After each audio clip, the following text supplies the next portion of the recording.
Hi everyone, today we will talk about how to fix Facebook dating is unavailable. To know how to fix or how to solve dating is unavailable, you should just go to settings like this. We will click. After that, in this page, you will go to apps, default apps, app settings. When you will see this list, you will go down to find the application of Facebook and you will enter. After that, in this page, you will go to click force stop, and then you will go to click storage.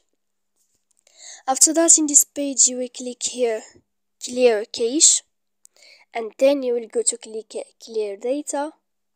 And after all that, you can update your application. So please don't forget to support us by like and subscribe. See you next time in another video.